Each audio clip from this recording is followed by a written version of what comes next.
Welcome back to some new r/malicious compliance stories, where people comply to the letter, but not the spirit of a request. I hope you had a great day. Thanks for all the likes and comments on the last video. And now let's start with the first story. It's called Efficiency.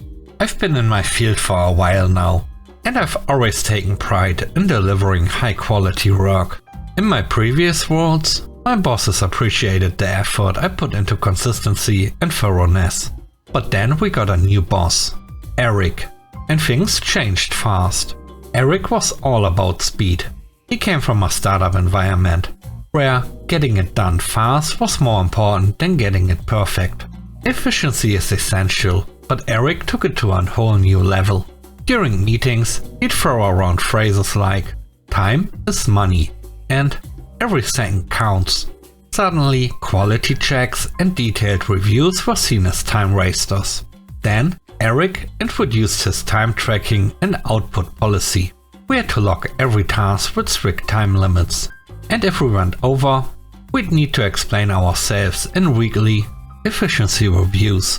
Basically, his rule was, don't worry about getting it completely right, just get it done quickly. I tried to reason with him, mentioning that rushing would lead to errors, but he was convinced his policy would maximize productivity. Frustrated, I decided to give him exactly what he wanted: pure speed. I stopped double checking everything. Tasks that would usually take an hour to review were now done in 15 minutes, barely checked. Anything that usually got a thorough review now only got a single pass. Naturally, errors started piling up. Typos, incorrect data, misplaced info, sloppy presentations. Mistakes were popping up all over, but technically I was working within his time limits. Eric, oblivious to the fallout, was thrilled and bragged in meetings about how efficient we'd become. Then the client started noticing.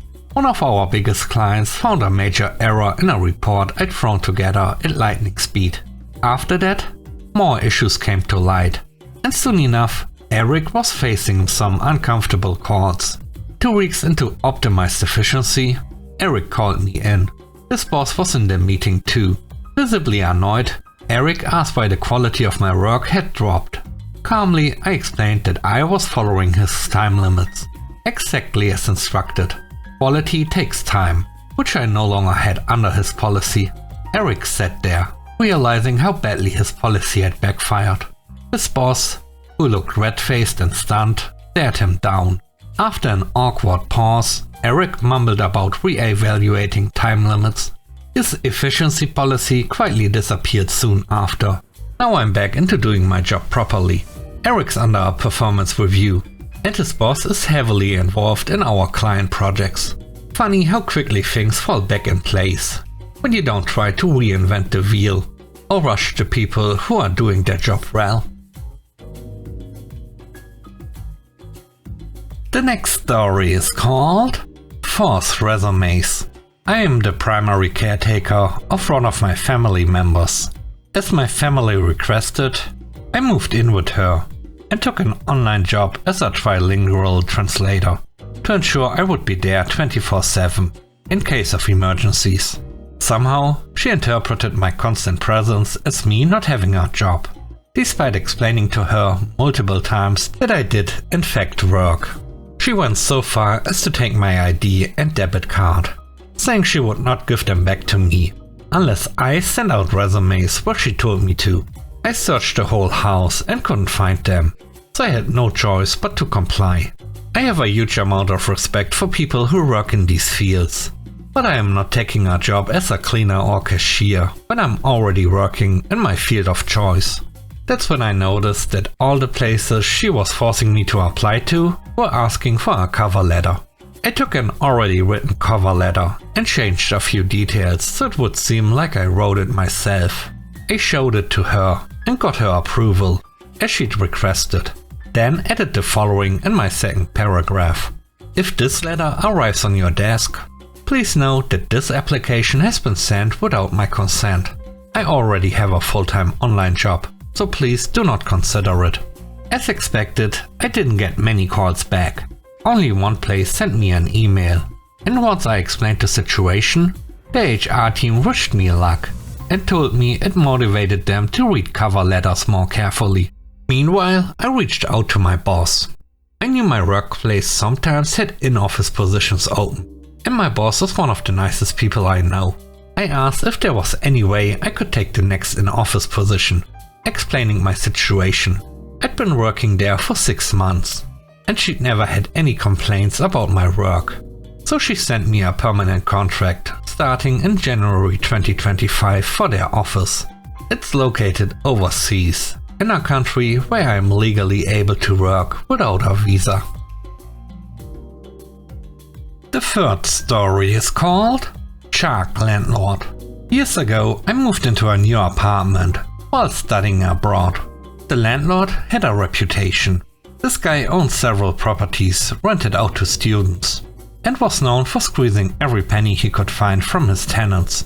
By a funny coincidence, I ended up dating a fellow student who rented from him in the next building over and happened to move out 6 months before I did, giving me some advance warning on what to expect when it came time to move out. When she left, she had broken a single plate and lost a fork, and somehow she got charged for an entire new matching set of plates and cutlery. She even replaced the missing items herself, but that wasn't good enough for Mr. Shark Lord. He insisted on billing her for a whole brand new set.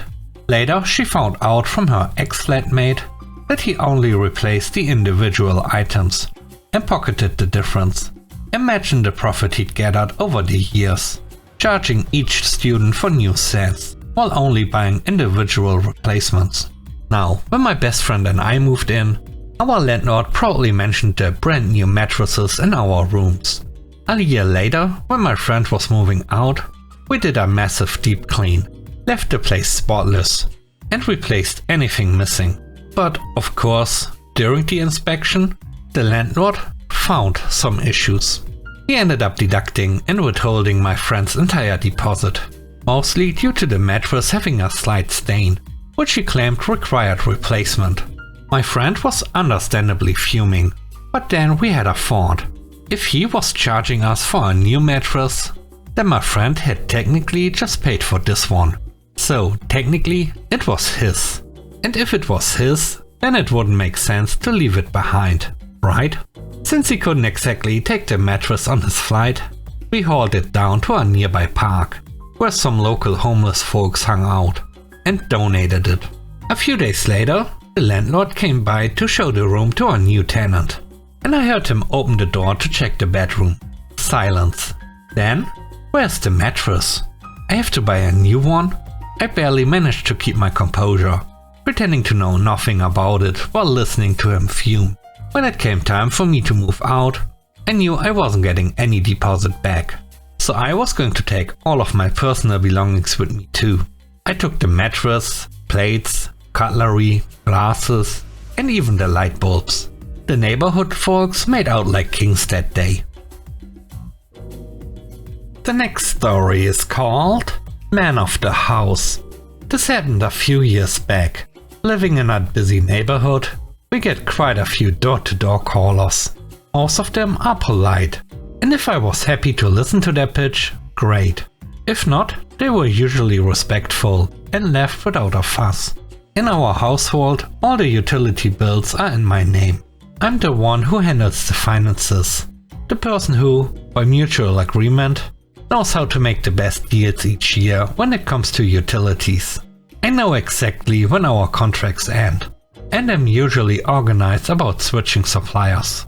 Sometimes I handle this with a door-to-door salesperson, but other times I go online or make a call. One year, a salesperson knocked on our door, selling for a utility contract that was close to expiring.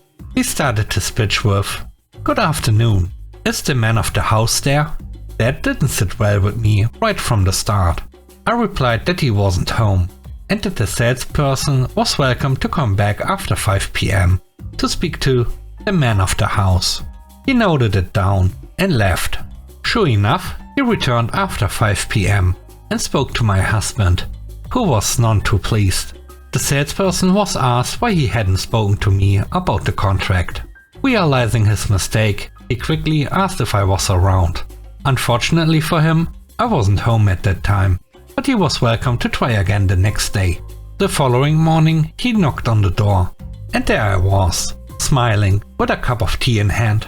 I thanked him for reminding me to check my utility offers, and mentioned that I'd already switched to his company online, just a few hours before he came by. I waved him off cheerily, as he realized the missed sales opportunities. In the end, that cost him 2 sales, as I switched both gas and electricity online. The last story is called Don't Interrupt. This happened a few years back. After over a decade of doing a complex job and receiving a lot of compliments and letters of thanks, my new boss wasn't thrilled with my interruptions. My role was everything that technical people didn't handle. Realistically, I needed to get my boss's input a couple of times a day, when unexpected situations or even technical work stoppages came up. I'd often handled issues before they even made it to his attention, but some situations just required his say.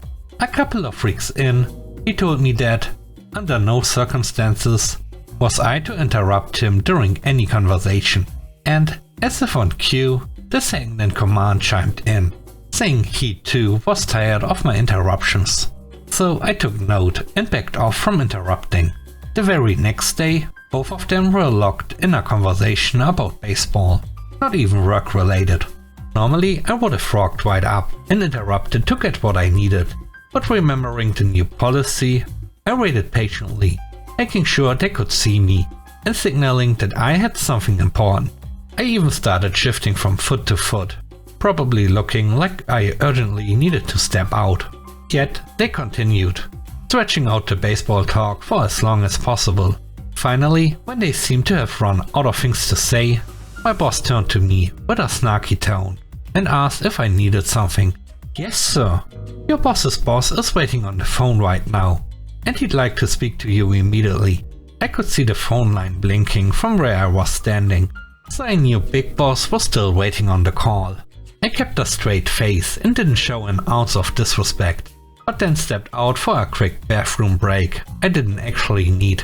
Let's just say that no interruptions policy was quietly cancelled right after that call.